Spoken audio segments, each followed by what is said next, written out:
மக்கள் அடிக்கிறக்கா? திருமாவளவன் அவர்களுக்கு இதே பிரிவு கொடுத்து அதை வச்சு மக்களுக்கு அடிக்கிறக்கா? ஒரு ரோட்டில் போகிறாங்க, 2 வீலரில் ஒருத்தர் வர்றாரு, வண்டி முட்டிடுதுங்கண்ணா. இது எங்கள் எல்லோருக்குமே நடந்திருக்கு, எல்லோருக்கும் நடந்திருக்கு. திருமாவளவன் எனக்கு நடந்திருக்கு. எல்லாரும் ஃபர்ஸ்ட் நம்ம என்ன பண்ணுவோம், சாரி சொல்லுவோம். அவர் நல்லா இருக்காரான்னு பார்ப்போம். அவரை நியர்பை ஹாஸ்பிட்டலுக்கு கொண்டு போக பார்ப்போம்.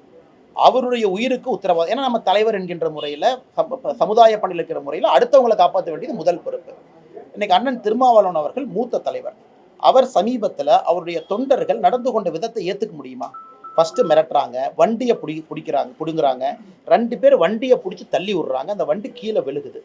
அதை நாம் பத்திரிகை நண்பர்கள்ட்ட படம் பிடித்து காட்டுறோம், பாருங்கள் இந்த மாதிரி நடக்குதுன்னு.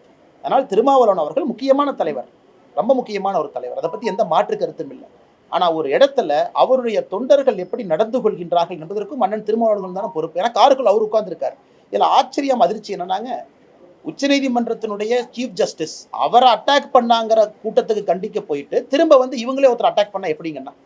அதனால் இசட் பிரிவு பாதுகாப்பு, ஒய்சி இதெல்லாம் வந்து மத்திய அரசு, ஆளுகின்ற மாநில அரசு அவங்களுடைய இன்டெலிஜென்ஸ் டீம் எடுக்கிறாங்க, அந்த சர்வே டீம் எடுக்கிறாங்க, எடுத்து அவங்க ரிப்போர்ட் பண்ணுறாங்க. அதுக்கு ஒரு கமிட்டி இருக்குது, செக்யூரிட்டி கேட்டகரைசேஷன் கமிட்டின்னு. அதனால் அண்ணன் திருமாவளவன் அவர்கள் அன்னைக்கு நடந்து கொண்ட விதம் முற்றிலும் தவறு. இதை சொன்னால் நம்மளே 4 பேர் வந்து திட்டுறான், எப்படி நீங்கள் அப்படி சொல்லலாம் இப்படி சொல்லலாம். உண்மை தானே சொன்னோம். பப்ளிக்கில் நீங்கள் அடிக்கலாமா? ஒருத்தருடைய வண்டியை உடைக்கலாமா? அது எவ்வளோ பெரிய தவறுங்கண்ணா. அண்ணா இன்னைக்கு திருமாவளவனை பொறுத்த வரைக்கும் எனக்கு புரியல, காவல்துறை நண்பர்கள் ஏன் அவருடைய கட்சி அவர்கள் செய்த தவறுக்கு ஏன் முட்டு கொடுக்குறாங்கன்னு தெரியலீங்கண்ணா. ஸ்ட்ரெயிட் ஃபார்வர்டு தப்பு தொண்டர்கள் மீது. திருமாவளவன் மேலே தப்புன்னு நான் சொல்ல, உள்ளே இருந்தால் ஒரு கண்ட்ரோல் பண்ணியிருக்கணும். வெளியிருந்த தொண்டர்கள் அடிக்கிறாங்க, வண்டியை உடைக்கிறாங்க, இவ்வளோ பப்ளிக் நியூசன்ஸ் பண்ணுறாங்க, கெட்ட வார்த்தையில் திட்டுறாங்க. அப்படி இருக்கும் பொழுது ஒரு பேசிக் எஃப்ஐஆர் கூட போடாமல் காவல்துறை உங்களுக்கும் எனக்கும் ஹெல்மெட் போடணும். இன்னைக்கு முதலமைச்சர் அவங்க கோயம்புத்தூரில் போய் பிளெட்ஜ் எடுக்கிறாங்க, கோயம்புத்தூரில் ஹெல்மெட் போடணும், நீங்கள் வண்டி மெதுவாக ஓட்டணும், அப்படி போடணும். அதே முதலமைச்சர் அந்த பிளெட்ஜ் எடுக்கிறதுக்கு ரோட்டில் யாராச்சும் டிராஃபிக் வயலேஷன் பண்ணி கலாட்டா பண்ணால் எஃப்ஐஆர் போடுங்கன்னு முதலமைச்சர் சொல்லாமே. இன்னைக்கு கோயம்புத்தூரில் இவ்வளோ பேர்த்தை சேர்த்து முதலமைச்சர் அவர்கள் டிராஃபிக் பிளெட்ஜ் எடுக்கிறார், டிராஃபிக் வயலேஷன் பண்ணாதீங்கன்னு. அவருடைய கூட்டணியை சார்ந்த ஒரு கட்சியினுடைய தலைவர்கள் தொண்டர்கள் வயலேஷன் பண்ணும் பொழுது இந்த முதலமைச்சர் நம்ம முதலமைச்சர் நடவடிக்கை எடுக்கலீங்கன்னா மக்களுக்கு முதலமைச்சர் மீது எப்படி மரியாதை வருங்கன்னா?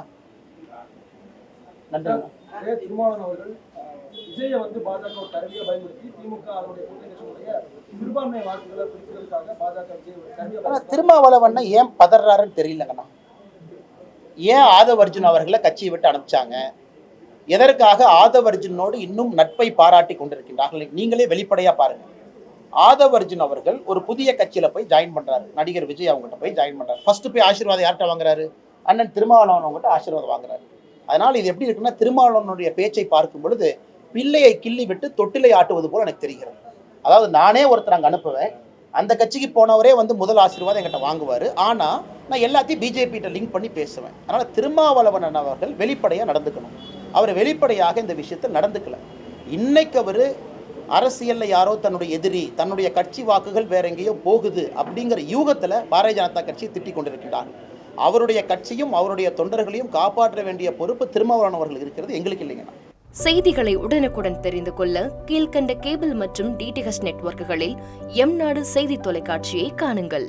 பாதகம் செய்பவரை கண்டால் நாம் பயம் கொள்ளலாகாது பாப்பா. மோதி மிதித்து விடு பாப்பா, அவர் முகத்தில் உமிழ்ந்து விடு பாப்பா.